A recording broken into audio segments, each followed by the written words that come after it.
안녕하세요. 불타는 금요일인데 우리 페이스북 친구분들은 지금 금요일 잘 보내고 계신가요? 우리 박창숙님, 저도 반갑습니다.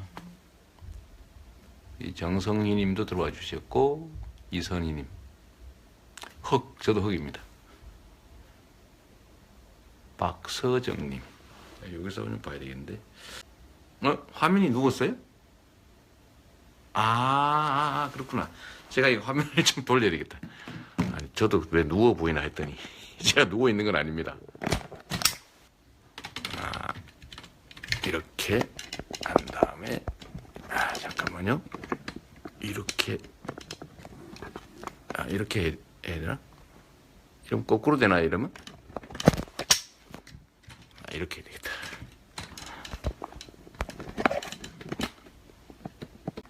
이거 처음 하는 거라서 이거. 이제 괜찮죠? 이제 똑바로 됐죠? 네, 똑바로 됐습니다. 이게 역시 초보자라서 이제 제대로 나오죠. 제가 여러분들하고 이렇게 대화하고 있는 시간이 제일 사실 즐거워요. 제가 힘 받을 때가 어디겠어요? 뭐 언론에 나오는데도 뭐 그렇게 잘 써주지도 않고, 그래도 우리 그 페이스북 동지들하고 이렇게 우시오 이자 하고 있을 때 제일 힘납니다. 여러분도 그렇지 않나요?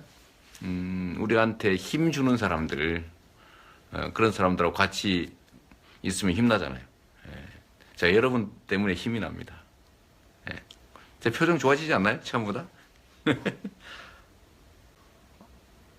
너무 빨리 넘어가는데? 요즘 종편의 언론 조작이 너무 심하다. 이재명 대통령님, 감사합니다. 개표도 수개표로 꼭 해야 됩니다. 아니면 저들에게 또 당할지도 모릅니다. 맞습니다. 이 수개표 문제는 좀 국회에서 이번 2월 중에 좀 처리해주면 좋겠는데, 우리 같이 노력하죠. 실제로 뭐 투표소에서 수개표 해버리면 시간도 적게 걸리고 비용도 덜 들고 또 안전하고 또 그 결과 정확하게 표시해서 뭐 본부로 가서 체크하면 되는 거니까 저는 그게 맞다고 생각하는데 왜 수개표 안 하는지 잘 모르겠어요. 그리고 세상 일이란 누군가가 뭘 의심하면 의심하는 것 자체도 사회적 비용이기 때문에 그런 비용 안 생기게 깔끔하게 처리하면 좋지 않습니까? 그래서 수개표 좀 했으면 좋겠어요. 송영길 의원이 또 발의도 했고 또 수개표 때문에 열심히 싸우는 분들 많으시니까 또 노력해보죠. 언론에서 이재명 얘기를 뺀다. 뭐 당연하죠. 제가 재벌 체제를 해체해서 재벌 가문들이 재벌 기업들한테서 아예 손을 못 대게 만들겠다. 그랬는데 그 사람들이 주요 광고주인 언론들이 저한테 우호적이기가 쉽지 않습니다. 그거 당연하지 않겠어요?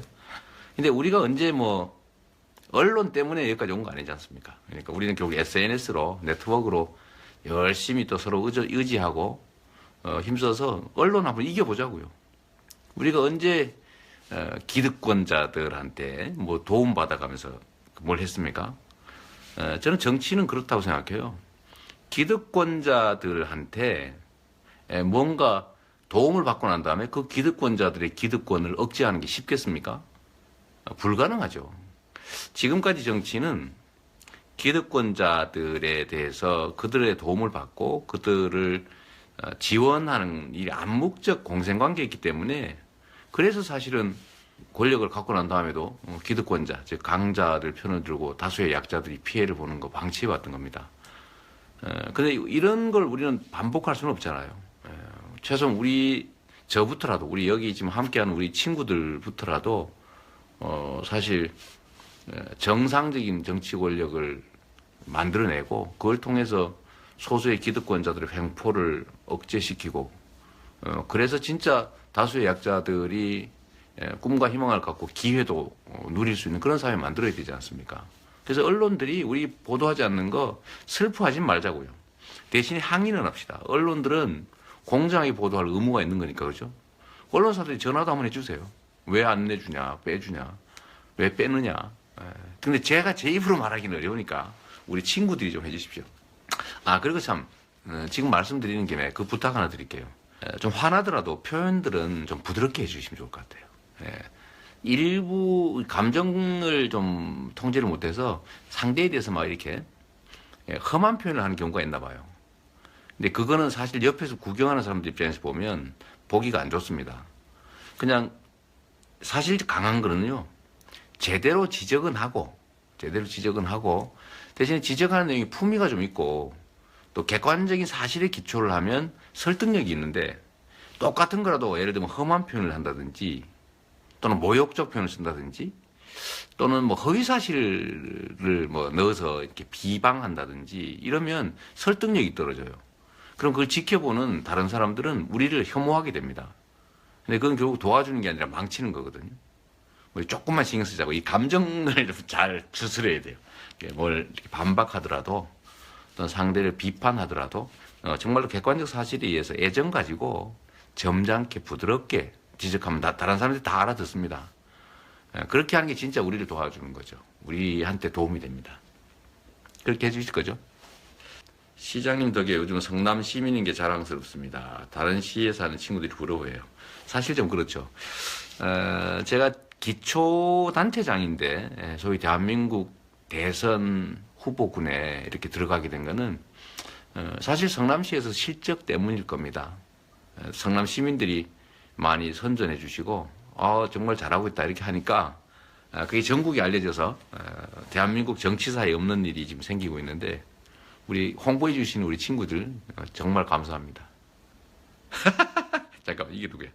트럼프처럼 연설 때 막말 팍팍 해주세요? 이거 농담이죠? 제가 진짜 막말한 일 있어요? 직설적 표현을 한 일 있어도 제가 막말하지는 않았는데 농담이실 거라고 봅니다. 산모님의 맘마이스 너무 재밌게 봤습니다. 이게 저는 아직 못 봤는데 누가 그 맘마이스 찍을 때 그 페이스북으로 중계하는 건 잠깐 봤어요. 근데 재밌다네요. 그 김용민 씨가 맘마이스라고 파파이스 예, 그 대응하는 그런 무슨 뭐 팟캐스트 비슷한 그런 걸 만들어서 저희 집사람 제 아내를 제일 먼저 찍었대요. 근데 그거 되게 재밌답니다. 저도 한번 보려고 그래요.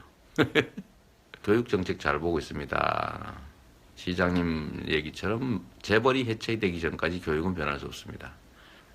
맞아요. 이 교육 정책은 정말로 참 우리 모두가 겪는 고통이긴 한데 이 기회의 관문을 이만큼 이렇게 만들어 놓고 여기를 젊은 세대들 수십만 명이 통과를 해야 되니까 그 통과하는데 너무 고통이 큽니다. 근데 그 통과하는 규칙을 아무리 잘 만들어도 문제가 생겨요.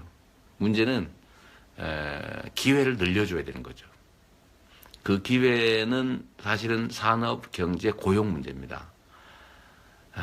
정부가 강자 중심의 정책이 아니라 약자를 중심으로 한 정책을 취하면 그러면 사실은 다수가 기회를 누릴 테고 기회의 관문이 커지니까 경쟁도 좀 완화되고 그러면 사실 문제들이 많이 해결되죠. 그래서 이런 근본적인 문제를 놔두고 부분적인 거 그걸 고쳐서 문제를 해결하니까 뿌리가 있는데 안 고쳐집니다. 마치 대한민국의 우리 정치를 아무리 고쳐도 이 정치를 쥐락펴락하는 재벌들, 이 사회 경제 권력자들을 저희가 정비하지 않는 한 그들이 계속 이 사회의 실제 뿌리로서 모든 문제를 일으키는데 그 현상적인 거 정치 고친다고 고쳐지겠습니까? 비슷해요. 교육 문제도. 맞아요. 팩트예요. 팩트에 기초한 비판. 이거 진짜 중요해요. 저번에 누가 도와준다고, 도와준다고 한 거겠죠? 허위사실, 또 모욕적 표현 이런 거 하다 우리가 품위 없는 정치 집단, 정치 세력으로 이게 낙인이 찍혀서 타격이 컸어요. 그런 건 좀 안 하면 좋겠어요. 진짜 그래 줄 거죠? 좀 꼭 필요합니다. 후원금 모아서 시장님 산삼 좋은 놈 사주자고 하시는데 저 산삼 안 주셔도 됩니다. 이렇게 같이 해주시는 것만 해도 저는 영광일 뿐만 아니라 힘 팍팍 나요. 오늘 보니까 벌써 2,100명 넘으셨어요. 2,156분 같이 해주시는데 정말 감사합니다. 이러면 힘나잖아요. 제가 이 경선 얘기 잠깐 할까요? 되게 여론조사 지지율 보고 이재명 약하다 이렇게 얘기하는데 경선은요, 적극적인 행동가들이 참여하는 겁니다. 근데 여론조사는 어때요? 여론조사는 이 전화를 누군가가 받습니다. 5천 명을 대표해서 전화를 받는데 95%는 전화를 아예 끊어버려요. 오면은 아이고 뭐야 이거 뭐 이렇게 끊어버리고 귀찮게 이렇게 생각하시고 그중에 한 5% 정도 좀 시간 여유 있고 좀 그런 분들이죠. 전화 받아가지고 누구 당선될 것 같습니까? 물어보면 텔레비도 많이 나오고 이 사람이 세다는데 뭐 세력도 많은데 이러면서 그 사람을 누르잖아요. 이게 여론조사예요. 근데 그런 사람들은 경선에 안 나옵니다. 물어보니까 그냥 대답하는 거예요.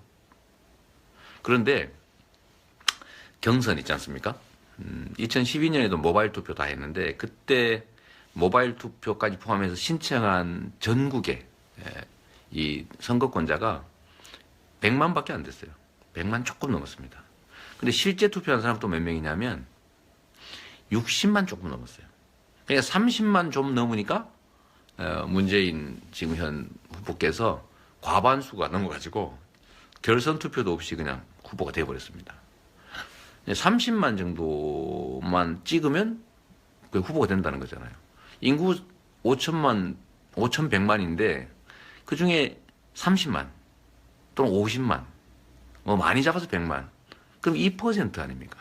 그 100명 중에 2명 1000명 중에 20명 이 정도가 실제 투표를 하는데 1000명 중에 20명은 사실 많죠. 우리도 지지율이 지금 뭐 굳이 뭐 하면 한 10%, 8%, 10% 왔다 갔다 하니까 그분들만 그 중에서도 예를 들면 그렇게 일부만 정말 열심히 찍으면 될 거거든요. 그래서 경선은 여론조사와 다른 결론이 많이 납니다.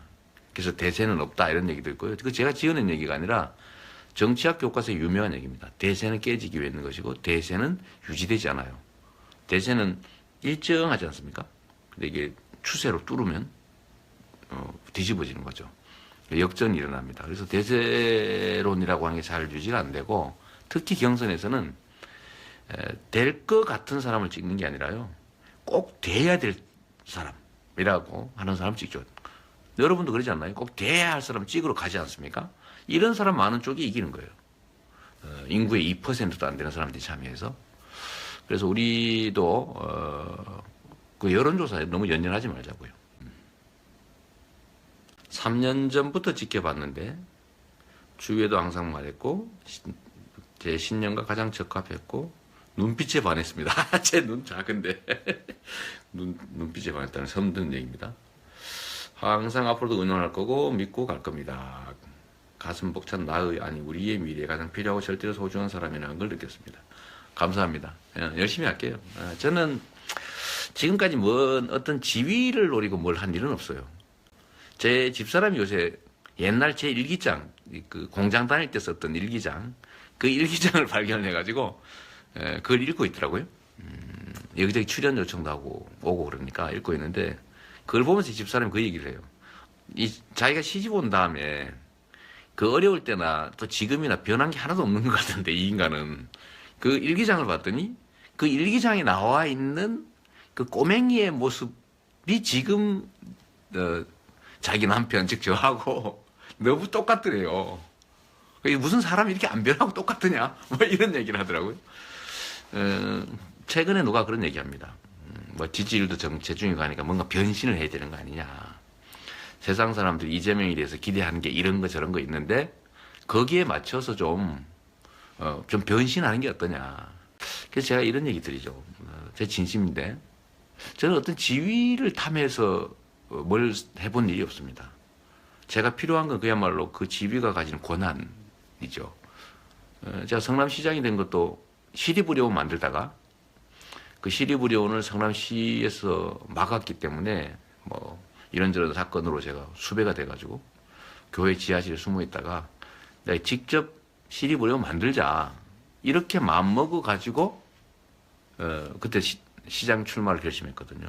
이게 시장 출마해서 6년 만에 당선이 돼가지고 결국 2013년에 착공해서 지금 이제 올해 완공이 됩니다.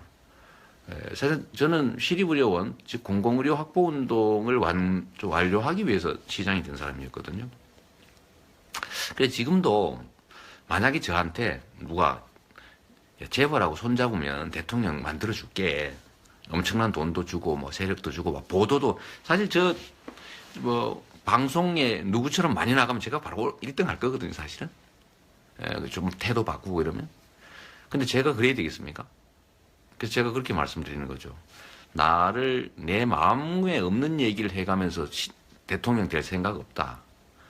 그렇게 대통령이 되면 할 수 있는 일도 없는데 일도 못하는 대통령 왜 되냐. 제가 그래서 그거 안 한다고 했어요. 그렇게 대통령 될 거면 시켜줘서 도도 안 한다. 일 못하는 대통령 뭐하러 합니까? 차라리 시장이나 뭐 인권운동가 시민운동 하는 게 낫지요. 지금도 사실 그래요. 저는 시류에 맞춰서 저를 바꿔가면서 뭐 어떤 지위 얻고 싶은 생각 꿈에도 없습니다. 그렇게 살고 싶지 않아요. 그냥 제가 가지고 있는 생각, 원칙적인 생각, 가치 이런 거 그냥 끊임없이 주장하고요. 그걸 국민들이 동의하시면 동의하시면 저를 지지해 주실 거 아닙니까? 그러면 이제 일을 하면 되는 거고 그걸 우리 국민들이 영 뭐 받아들이기 어려워서 아직 너는 때가 아니다 라는 사람이 많으면 그럼 뭐 기다려야죠. 세상의 흐름에 따라 저를 바꿀 생각 전혀 없습니다. 그래서 저는 언제나 자신 있는 게 그래서 저는 뭐 어디서나 얘기하는 게 똑같아요. 가끔씩 제가 말 실수하죠, 그죠? 뭐 그 아직 좀 역량이 부족해서 그런데 그래도 기본적인 흐름은 한 번도 바꾼 일이 없습니다. 저는 말한 거 다 지켰고 지킬 수 있는 얘기만 했고 그리고 상황 따라 뭐 제 입장 바꾸지 않았어요. 그래서 저는 정말 자신 있는 게 저는 원고 없이 얘기할 수 있어요. 왜냐하면 제 마음속에 있는 얘기니까.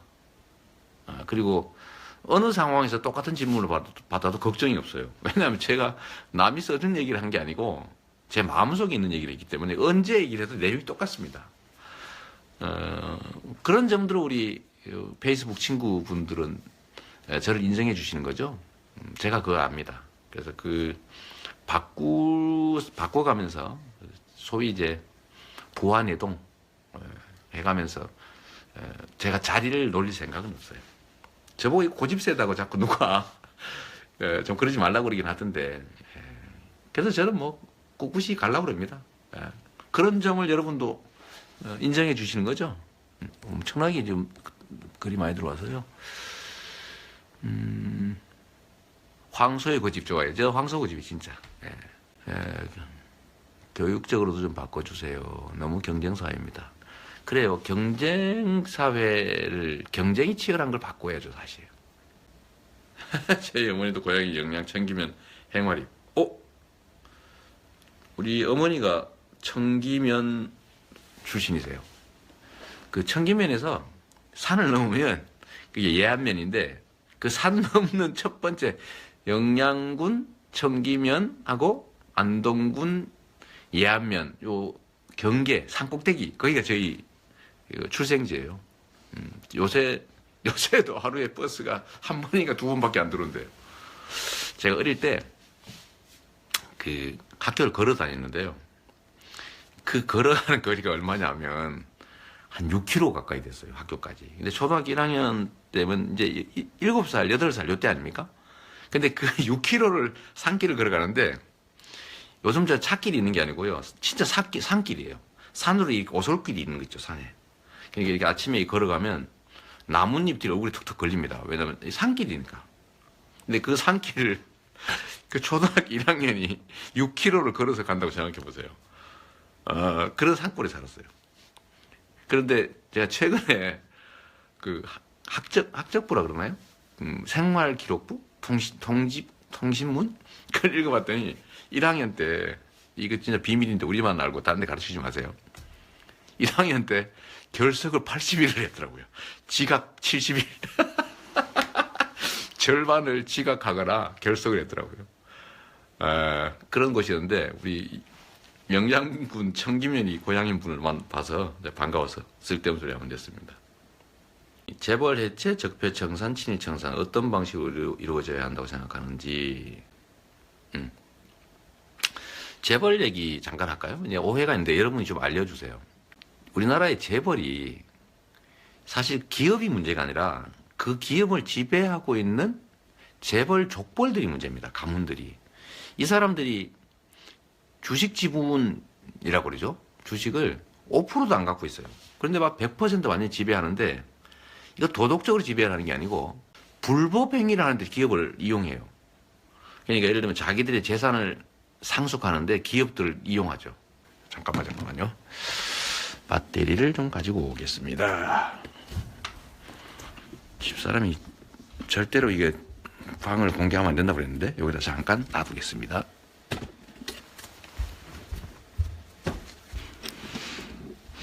사실은요, 제 아내가 지금 광주 갔어요. 광주. 전라도 광주. 저한테 신신당부한 게 절대로 집을 대외적으로 공개하면 안 된다. 하면 죽는다. 이래가지고 제가 지금 몰래 하고 있는 거예요, 사실은. 됐다. 여러분도 저를 이 집에서 봤다고 하시면 안 됩니다. 참 재벌 얘기. 그래서 이 재벌들이 재벌 가문들이 문제인 거예요. 이 재벌 기업들한테서 가문들의 부당한 지배, 이 불법 행위를 싹 제거하면 이 재벌 기업들이 얼마나 튼튼한 기업이 되겠어요.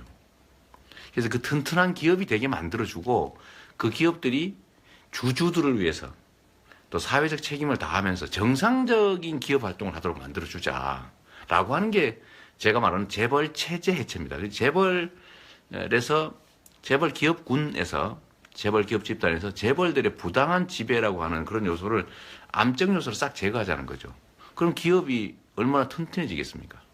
그런데 이거를 언론들이 어떻게 얘기하냐면 이재명이 재벌 해체하자고 그런다. 재벌 기업 없애자 그런다. 재벌 기업 없어지면 한국 경제 망한다. 이런 식으로 거짓말을 사실 유포를 하고 있죠. 그러니까 우리 지금 보시는 분들 중에도 있겠지만 이재명 시장이 왜 재벌을 없애자고 그러지? 뭐 이런 분이 사실 있을 거예요. 근데 그건 전혀 아닙니다. 재벌 체제를 해체하자. 정상적인 착한 재벌 기업 만들어주자. 그런 거죠. 노래도 한 곡 해달라고요? 이거 안 됩니다. 제가 사실 제일 좋아하는 노래가 있는데 밤에 떠난 여인이라고 혹시 여러분 아세요? 제가 노래 한번 할까요, 진짜? 제가 유행가 중에서 제일 먼저 배운 노래가 그 하남석이라는 사람의 밤에 떠난 여인입니다. 그걸 왜 배웠냐면 제가 동마고무라고 하는 공장에 76년 겨울에 다녔어요. 가을부터 이제 겨울까지 다녔는데 그 동마고무 회사에 그러니까 12살 때 다닌 거죠. 근데 12살 때 다니는데 이 동마고무 회사가 그 철야를 많이 시켰어요. 철야 여러분 아시죠? 밤새 일하는 걸 철야라고 합니다. 그러니까 밤 10시까지 일하는 건 야근이고요. 밤 10시 넘어가는 거는 철야라고 하는데 당시에 12시부터 새벽 4시까지 통금이 있었어요. 그래서 공장에서 철야가 이제 2시에 끝나는데 2시에 끝나면 집에 갈 수가 없잖아요. 통금 때문에. 그러니까 2시가 넘으면 4시까지는 공장에서 뭐 공장 바닥에 뭐 깔판을 까거나 뭐 제품 쌓아놓은데 그 위에 올라가서 자는 거예요. 2시간 동안. 자고 이제 4시 땡땡땡 뭐 이렇게 치면 이제 집에 가는 건데 그 2시간 동안 잠을 자기 어렵잖아요. 그때 2시간 동안 뭘 하냐면 주로 이제 그 장난을 치고 놀거나 이러는데 그 중에 저보다도 더 어린 애가 있었어요. 그러니까 초등학교도 졸업하지 않은 그런 그 소년 노동자, 꼬맹이 노동자가 있었던 거죠. 근데 그 친구가 키는 조그마한 강원도 친구였는데 근데 그 친구가 저한테 노래를 가르쳤어요. 그 가르쳐준 노래가 동료가 아니고 그때 바로 유행했던 하남석의 밤에 떠난 여인이었습니다. 아시는 모르겠는데 하얀 손을 흔들며 입가에는 예쁜 미소 짓지만 뭐 이런 노래 있어요. 잘 안 돼. 저는 노래방에 가서 노래 잘하는데 미안합니다. 이게 귀 버리셨죠? 우리는 페북에서만 우리끼리 자전거래 좋아요만 해서는 안 된다고 생각합니다. 실제 뉴스 페이지에서도 뉴스 페이지 뭐 다음 네이버 이런 데 말하는 거죠. 좋아요, 호감 등 표현해야 합니다. 그리고 댓글 달 때 상대방 비방, 말싸움, 글도 배등 하지 맙시다. 이거 진짜 맞아요. 우리 여러분 지금 페이스북에 3,300분 같이 하고 계신데요. 정말 포털이나 네이버, 뭐 이런 데 있잖아요. 그 기사 이재명 검색 한 번씩 해주시고 하루에 거기다 기사에다가 댓글 하나 써주시고 좋아요 한 번씩 눌러주시면 이게 몇백 명만 돼도요. 몇백 명만 돼도 댓글만 뉴스에 올라갑니다. 그러면 갑자기 수백만이 보게 되는 거예요. 사실은 여러분들 언론에 이재명 안 나온다고 그럴 게 아니라요. 이재명 검색 좀 해주고 댓글 좀 달아주고 댓글에 좋아요 눌러주고 이러면 그러면 올라가거든요. 그거 좀 해주실래요? 이게 작은 실천이죠. 이게 제가 자주 말씀드리는 건데 우리가 가진 힘은 작아요. 힘은 원래 기득권자들 가지고 있죠. 돈, 조직, 권력, 영향력 뭐 다 갖고 있지 않습니까? 근데 우리는 이런 거 없어요. 대신 숫자가 많다는 거죠. 근데 숫자가 많은 다수가 져요. 힘센 소수가 맨날 이겨서 나라가 이 모양이죠.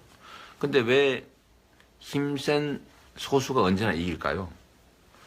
힘이 적은 다수가 에이 내가 뭐 이거 해가 무슨 도움이 되겠어? 이런 패배의식 때문에 행동을 하지 않습니다. 그냥 다 포기해버려요. 그런데 만약에 다수가 1인 1표인데 다수가 조금씩 행동한다고 생각해 보십시오. 그럼 역사를 바꿔요. 그게 뭐냐면 이번 촛불 국면에서 이 초를 든 시민들이 절대 권력 박근혜를 내쫓을 상황에 와 있잖아요. 뭐 저들이 뭐 반격을 준비하고 있긴 합니다만. 그러니까 이게 촛불을 드는 행위가 사실은 정말 바람 불면 꺼질 수도 있지 않습니까? 김진태가 얘기한 것처럼. 참 그 김진태라는 친구가요. 제 사법연수원 동기입니다. 동갑내기. 근데 하여튼 그건 딴 얘기고. 근데 작은 실천을 다수가 하면 그게 역사를 바꾸는 거대한 그냥 물결이 되는데 우리가 잘 안 하죠. 그래서 우리도 댓글 좀 달아주십시오. 좋아요도 한번 눌러주시고. 이게 언론이 안 써도 그러면 포털 사이트에 올라가고 그러면 누군가가 댓글만 뉴스네? 이렇게 보면 그 수십 수백만으로 확장되니까 사실 9시 뉴스만 나오는 만큼 효과가 있을 수도 있어요. 네, 그런 거 좀 도와주십시오. 노동조합과 기업 간의 공정한 경쟁을 위해서 어떤 계획이 있나요? 되게 중요한 부분이죠. 노동자들은 기본적으로 힘이 없어요. 일하지 않으면 그 생계를 유지할 수가 없잖아요. 그래서 헌법이 그런 걸 보장하죠. 힘없는 약자들이기 때문에 다수가 단결해서 힘센 사용자한테 공동 대응할 수 있게 해줬습니다. 그걸 노동 3권이라고 하죠. 그래서 이제 사용자와 노동자들이 이제 힘의 균형을 이루면 정당한 임금을 받을 수도 있고요. 또 부당한 행위를 하면 파업을 하든지 해가지고 힘을 키워서 자기들의 주장을 관철할 수 있어요. 그렇다고 해서 노동자들이 자기 직장 없어져 가면서까지 파업해가지고 그야말로 회사 망하게 하겠어요? 그 어떤 바보가 자기 회사 망하게 하겠어요? 근데 그건 사실은 다 억지 소리죠. 그런데 우리는 방송이나 신문이나 이런 데서 하도 많이 들어서 노조 만들면 회사 망하는 줄 알아요. 근데 이 노조를 만들어야 또 노조가 강해야 회사가 튼튼해집니다. 이거 빈말이 아니라요. 이거는 뉴딜 정책. 그러니까 루즈벨트가 대공황 때 그 공황 상태의 미국 경제를 살리기 위해서 취한 정책 중에 제일 핵심적인 정책이 바로 노동자 강화입니다. 그전에는 노동자들이 단결을 하면 아니 왜 편을 짜가지고 달래들지? 이렇게 해가지고 그걸 반란죄로 처벌하고 그랬어요. 그냥 노동자들이 힘이 약하잖아요. 그러니까 힘센 기업들이 계속 노동자들 착취했어요. 그래서 기업들이 계속 강해지죠. 그러니까 기업들은 돈을 벌어가 차곡차곡 창고에 쌓기 시작한 겁니다. 시중에 돈이 없어져요. 그래서 결국 뭐가 왔냐면 대공황이 온 거예요. 그래서 이거를 루즈벨트가 바꾸기로 맘먹은 겁니다. 그래서 뭘 했냐면 기업들이 자기들끼리 이렇게 독점 못하게 공정한 경쟁이 가능하게 만들고요. 두 번째는 노동자들을 보호하기 시작했습니다. 그리고 노동자들이 단결해서 회사의 사측에 대항할 수 있게 만들었죠.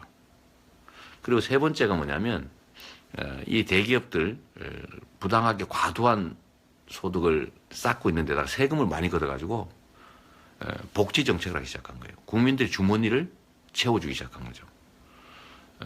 그때 미국은요 세율 높을 때가 91%를 세금으로 걸 때도 있었어요. 그러니까 누진제를 하는데 일정 액수 이상은 세금을 91%를 내고 9%만 갖는 거예요. 예를 들면 지금 예를 든다면 이런 거죠. 소득세가 조금 벌 때는 거의 안 내잖아요. 내고 좀 많이 벌면 더 내고 더 내고 하는데 예를 들어 한 사람이 우리나라 국민 경제가 1년에 1600조 정도 됩니다. 국민 총생산이. 그런데 누가 1000조를 벌었다고 생각해 보세요. 그럼 1000조를 벌어가지고 그냥 쓸 데가 없으니까 창고에 쌓았어요. 소위 사내유보금 이런 걸로. 그럼 500조밖에 안 남잖아요. 600조밖에. 그러면 다음에 경제가 살겠어요, 죽겠어요.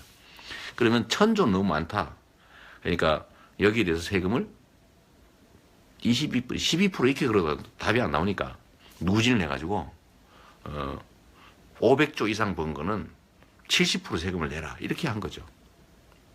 그래서 세금을 많이 걷어서 국민들한테 복지 지출을 하니까 국민들이 구매력이 늘어나잖아요. 그래서 경제가 다시 살아난 거예요. 그래서 우리나라도 지금 노동자들 탄압할 게 아니고 노동자들을 보호하고 노동자들의 단결권을 강화해서요. 사용자들하고 싸울 수 있게 해줘야 된다. 그래요. 참 뉴딜 정책 공감합니다 하셨는데 제가 그래서 대한민국의 재벌 체제를 해체하고 재벌 기업들을 착한 기업 만들어서 공정한 경쟁이 가능한 그런 경제 만들고요. 그 다음에 노동자 보호하고 노동권 강화하고 그 다음에 증세해가지고 사실 증세도 아니죠. 감세한 거 원상복구 해가지고 다시 이제 국민 복지 증진시키면 국민 구매력이 늘어나서 경제가 정상순환이 됩니다. 이렇게 해야 경제 살지 않아요? 이걸 그래서 제가 이재명의 뉴딜 성장 정책이라고 이름 붙였습니다. 맞지 않나요? 제가 재밌는 얘기 하나 해드리면, 이거 들으신 분도 있을 텐데, 우리나라 실업자가 100만 명이라고 해요. 그런데, 우리나라에요, 법으로 52시간 이상 일하면 처벌하게 되어 있습니다. 왜냐하면, 일자리를 늘리기 위해서 노동시간을 줄여야 되거든요. 전 세계적 추세 아닙니까? 요즘 4차 산업혁명 그 논리가 많죠. 기술 발전으로 일자리가 줄어든다. 그런데 그럼 1차 산업혁명 때는 이런 문제가 없었을까요? 산업혁명으로 기계가 발달하니까 일자리가 줄어들죠. 그럼 그때 어떻게 해결됐을까요? 인류는 끊임없이 기술 개발을 해왔고 또 새로운 일자리가 만들어지고 옛날 일자리가 사라졌는데 어떻게 적응해 왔냐면 노동시간을 줄여왔던 겁니다. 노동시간이 줄어들면서 많은 사람들이 이제 해 있을 때만 일하게 되고 또 그것도 나중에는 10시간 일하는 걸로 가고 나중에 8시간 일하고 요즘은 OECD 뭐 이런 선진국들 유럽 이런 데는 7시간 또 6시간 이렇게 일합니다. 하루에. 그런데 우리나라는 세상에 52시간 이상 일하는 사람이요. 354만 명이 된대요. 근데 이 52시간 불법적으로 일하는 사람들의 그 초과 근로시간, 불법 근로시간, 요것만 법률적으로 확실하게 처벌하면 없어질 거 아니에요? 그러면 요거 없어지면 일자리 몇 개 생기냐면요. 일자리가 33만 개가 순식간에 생겨납니다. 그것만 해도. 그러면 실업자의 3분의 1을 해결할 수 있어요. 그런데 노동부가 이렇게 하지 않습니다. 노동부는요, 52시간 일하는 거 너무 적다고 68시간 일해도 된다고 법에 어긋나는 지침을 노동 현장에 보내가지고 불법 노동을 갖다가 방치하고 권장하고 있어요. 이 정부가 사용자들 편, 회사 편 드느라고 이 모양이 된 거죠.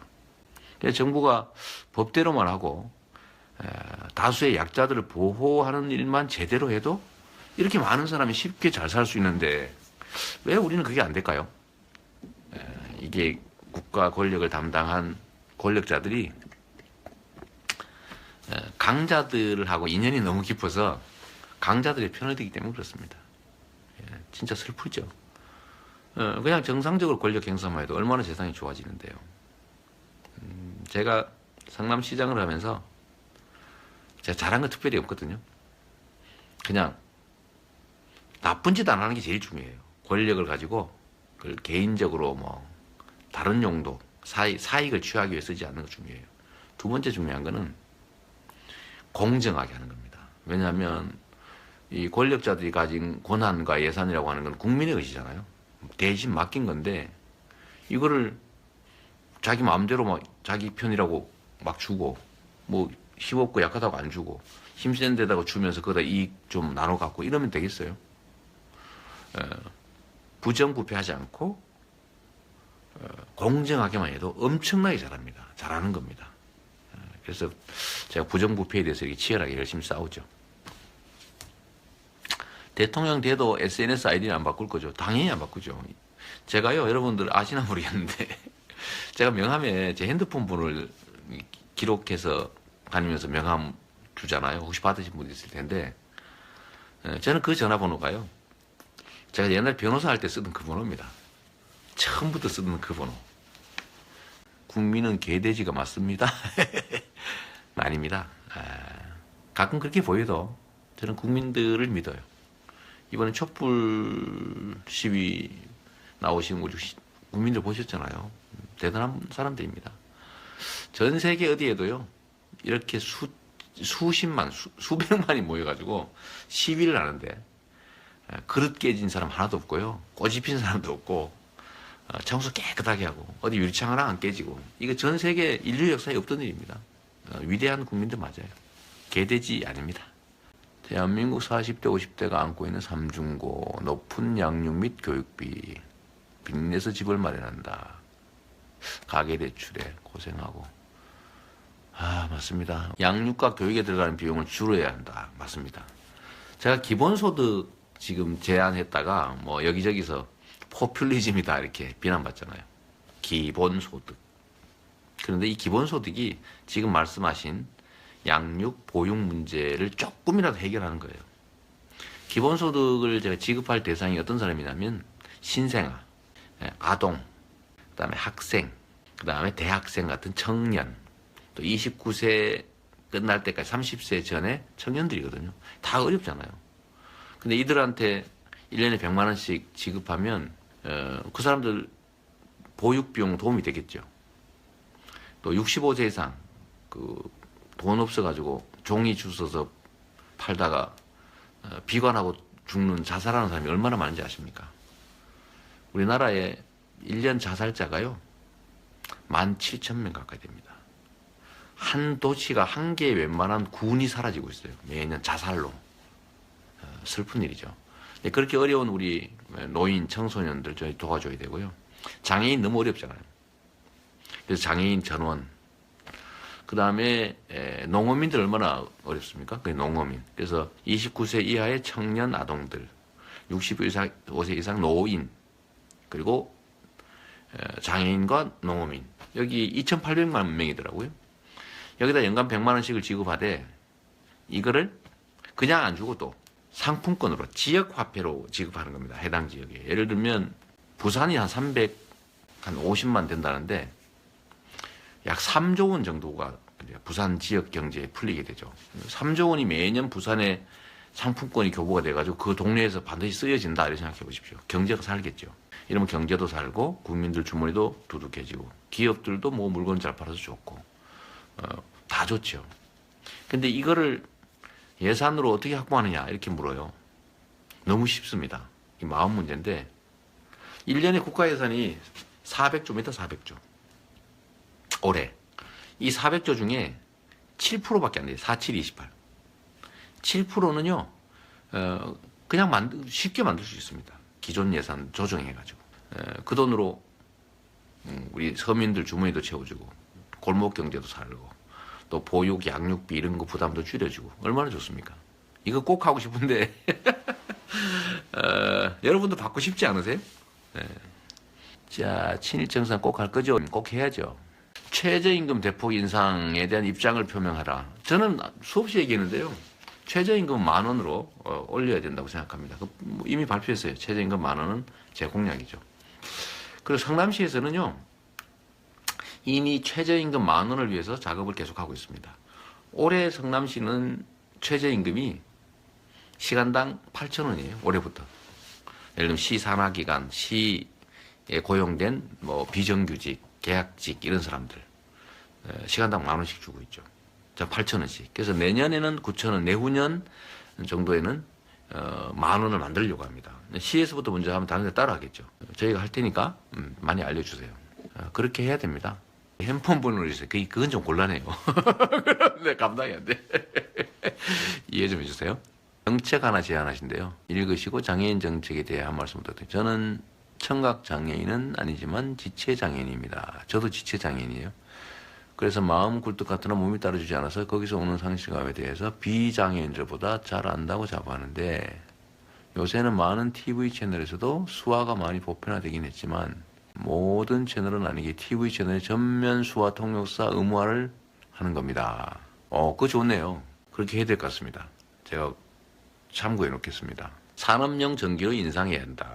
맞습니다. 이 기업들은 산업용 전기라고 그래가지고 생산원가의 90%에 공급받고 있어요. 그 말이 안 되잖아요. 우리 국민들은 그야말로 민간 가구들은 한 1.5배 내지 2배 가까이 전기료를 부담하죠. 서민들이 돈을 모아서 삼성 같은 재벌 기업들 막 도와주고 있는 거예요. 이게 과거 그러니까 성장기, 한국 경제 성장기에는 뭐 어쩔 수 없었다는 뭐 변명도 통했는데 지금 그럴 때가 아니죠. 이거 저는 위헌이라고 생각하는데 정말 말이 안 돼요. 정상적으로 받고 서민들 전기료 내려줘야 됩니다. 농민들 살려주세요. 제가 기본소득 설계하면서요. 각 부문들이 있는데 그중에서 나이대 말고 그러니까 29세 이하 65세 이상 말고 부문별로 기본소득 지급 대상으로 저희가 산정한 게 장애인하고 농어민, 축산민 이 두 가지밖에 없어요. 특히 농어민들한테 지원을 해야 저기 지방 경제가 삽니다. 왜냐하면 그 해당 지역에서만 쓸 수 있게 하면 그 동네가 살아나잖아요.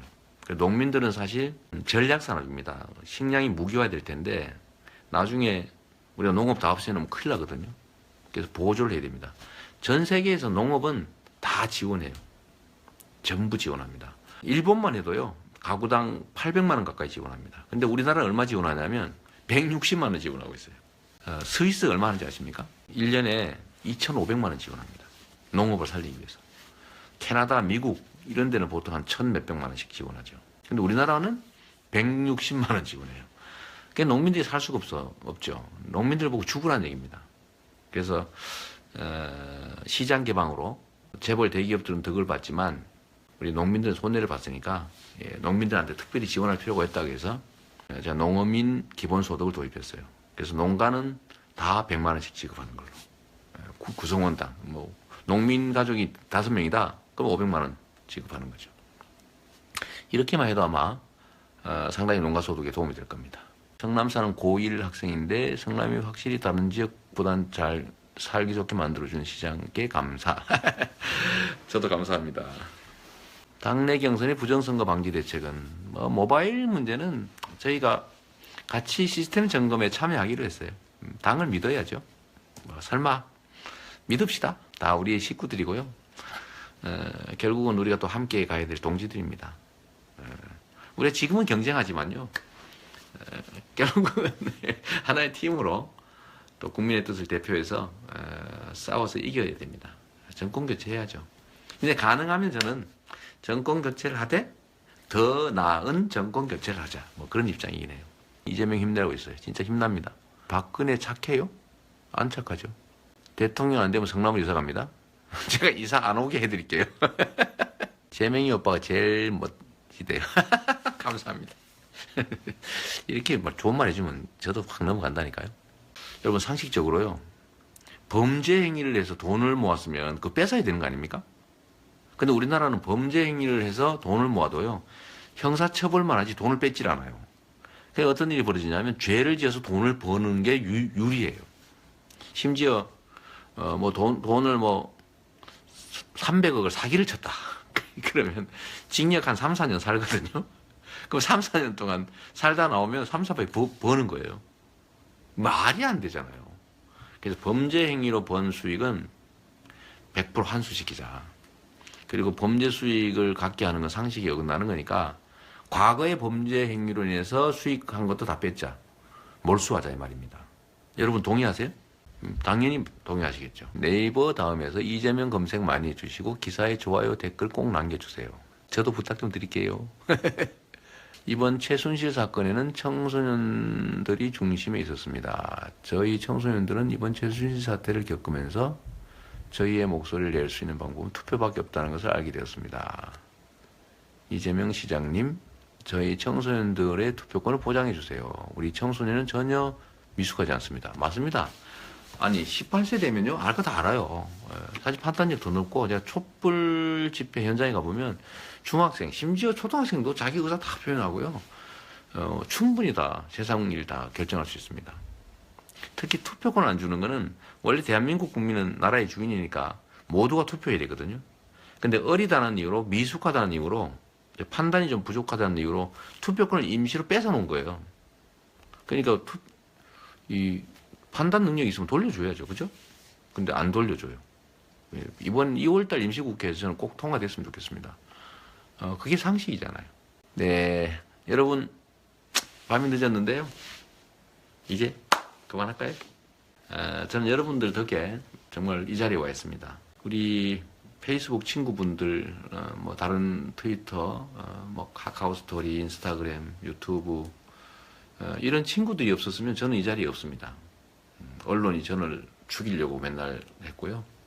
종북몰이하고 허위사실 유포해서 저를 정치적으로 엄청나게 공격했습니다.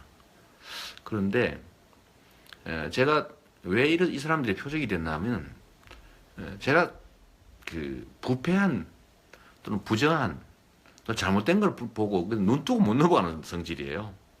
뭐 성질이 못됐기도 하고 또 한편은 제가요 성역과 금기에 도전하는 게 취미인 사람입니다. 남들 안 하는 거 해보는 게 되게 재밌어요. 그게 스스로는 어려운 길을 뭐 자초한 측면도 있지만 저는 나쁜 짓 한 건 아니니까 이 세상 제가 초등학교 마치고 어머니 손잡고 공장을 다닐 때 그때 제가 다쳐서 이렇게 여러분 보시다시피 팔도 다 휘었거든요. 이렇게 사실 뭐 완전히 비틀어져 버렸죠. 뭐 코도 냄새를 못 맡고 귀도 사실 난청입니다. 어릴 때 하도 기계 소리 이런 데 많이 노출돼서 그렇게 억울하게 살았는데 저도 그렇지만 저뿐만이 아니고요. 저희 큰형님은 건설 노동 하시다가 추락 사고로 왼쪽 다리를 절단하셨습니다. 우리 그 다음 형님은 화상을 입어가지고 화상 흉터가 아주 심하게 많이 남았죠. 이렇게. 제 여동생은 건물 청소 그거 하다가 재작년에 죽었어요. 새벽에 출근해서 화장실 청소하다가. 근데 산재 인정도 못 받았습니다. 근데 저만 그런 게 아니라요. 이 세상 사는 모든 사람들이 그런 어려운 환경에 처해 있거든요. 제 꿈은 세상에 좀 억울한 사람이 없게 만드는 거였습니다. 그리고 누군가가 자기가 기여한 것 이상의 많은 부당한 이익을 얻으면 누구는 그걸 뺏긴 거잖아요. 그건 불공정한 거죠. 뺏어가는 사람, 뺏기는 사람. 좀 그러지 않은 세상을 만드는 게 제 꿈이었습니다. 지금도 뭐 그러려고 열심히 하죠. 제가 대학 마치면서 판사, 검사 사실 하고 싶었어요. 성적도 됐고. 근데 진짜 제가 살아왔던 그 현장을 버릴 수가 없었죠. 그래서 그 후부터 제가 인권 변호사로 또 시민운동가로 또 시장으로 지금까지 살아오면서 제가 말했던 건 딱 한 가지입니다. 공정한 세상. 모든 사람들이 공평한 기회를 누리고 또 공정하게 경쟁하고 또 자기가 기여한 만큼 다 가질 수 있는 그런 세상이면 모든 사람들이 행복하지 않겠어요? 근데 소수 몇 사람들이 좀 욕심 채우려고 다수 이 수많은 사람들한테 꿈, 희망 다 빼앗고 말이에요. 심지어 지금은 애도 낳기 싫게 만들어버렸는데 그런 세상 좀 바꾸고 싶어요. 뭐 제 필생의 꿈이라고 할 수 있습니다. 그래서 지금도 아까 말씀드렸지만 저는 어떤 자리 때문에 공직을 하고 싶진 않아요. 그 공직 자리가 가지고 있는 그 권한, 힘이 필요한 거죠.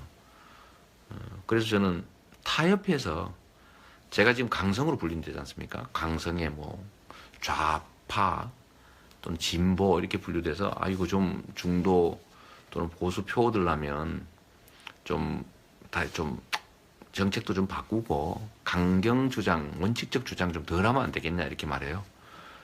제가 그런 저의 가치와 양심 추구하는 바를 바꿔가면서까지 소위 대통령이나 무슨 공직자가 되면 뭘 할 수 있겠어요? 그럼 결국은 제가 자리 차지하려고 한 것밖에 안 되잖아요. 저는 시장이든 뭐 대통령이든 제가 좋은 세상, 공정한 세상 만드는 것 도구로 생각하는 사람이기 때문에 전 상관없죠. 그 도구를 얻기 위해서 저를 바꿔버리면 제가 도구의 노예가 된 거 아닙니까? 그래서 저는 뭐 지금까지 해왔던 것처럼 여러분 믿고 그냥 공정한 세상 만들고 부정부패, 불의한 세력들하고 열심히 또 싸우고 그렇게 가려고 합니다. 피곤하긴 한데 그래도 재밌어요. 여러분이 있으니까 열심히 하겠습니다. 감사합니다. 파이팅. 좋은 밤 되세요.